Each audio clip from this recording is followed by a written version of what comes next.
देखिए, आपने बचपन से सुना है कि ओजोन परत हमारे लिए महत्वपूर्ण है। आखिर ये क्यों महत्वपूर्ण है? इसका संरक्षण करना क्यों आवश्यक है? यदि ओजोन परत में छिद्र हो जाए तो हमारे लिए क्या नुकसानदायक है?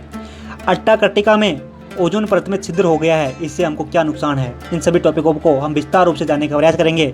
साथ ही भारत ने ओजोन संरक्षण के लिए कौन कौन से कदम उठाए हैं। ओजोन एक ऐसी गैस है जो ऑक्सीजन के 3 परमाणुओं से बनी है, जबकि साधारण ऑक्सीजन 2 परमाणुओं से बनी होती है।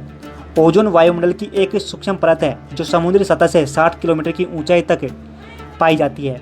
ओजोन की अधिकतम पृथ्वी की सतह से 20 से 50 किलोमीटर की ऊंचाई पर सौरमंडल और सप्ताह मंडल के बीच पाई जाती है।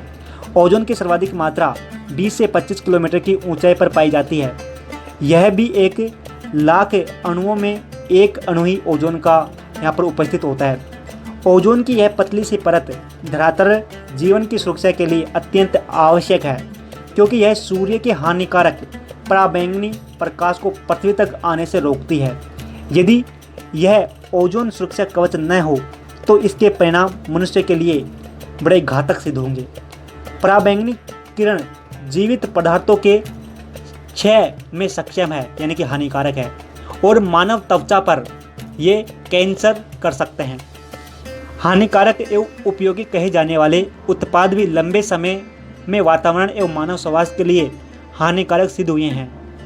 अंटार्कटिका क्षेत्र में ओजोन छिद्र की उपस्थिति इस बात का प्रत्यक्ष प्रमाण है कि एक समय पूर्णतः निष्क्रिय एवं सुरक्षित माने जाने वाले कुछ रासायनिक मनुष्य के लिए कितने विनाशकारी साबित हुए हैं। ये रासायनिक समूह, जिन्हें क्लोरोफ्लोरोकार्बन यानी कि CFC के नाम से जाना जाता है, ओजोन छिद्र की उत्पत्ति के लिए प्रमुख रूप से उत्तरदायी हैं।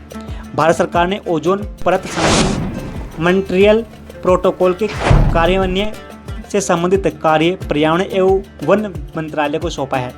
इसके कार्यक्रमों के अंदर जो कि उद्देश्य से ओजोन सेल की स्थापना की है। भारत में मॉन्ट्रियल प्रोटोकॉल की नियंत्रण अनुसूची के अनुसार 2003 में हेलो उत्पादन और खपत को पूरी तरह फेज आउट करना शामिल है। इसके अलावा 2005 में CFC उत्पादन और खपत में 50% की कमी करना और 2005 में ही CTC उत्पादन और खपत में 85% की कमी करना।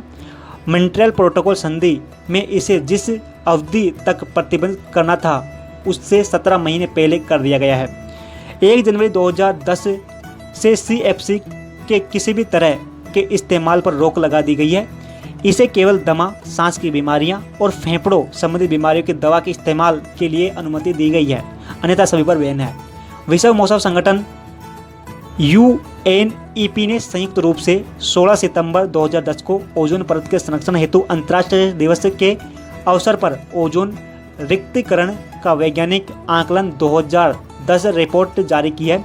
यह रिपोर्ट प्रत्येक 4 वर्ष पर जारी की जाती है। रिपोर्ट के अनुसार पृथ्वी के ऊपरी वायुमंडल में स्थित ओजोन परत का नष्ट होना रुक गया है। इसमें अनुमान लगाया गया है कि गैर ध्रुवीय क्षेत्र में वर्ष 2048 तक ओजोन परत का स्तर अपनी पूर्ववत स्थिति में आ जाएगा।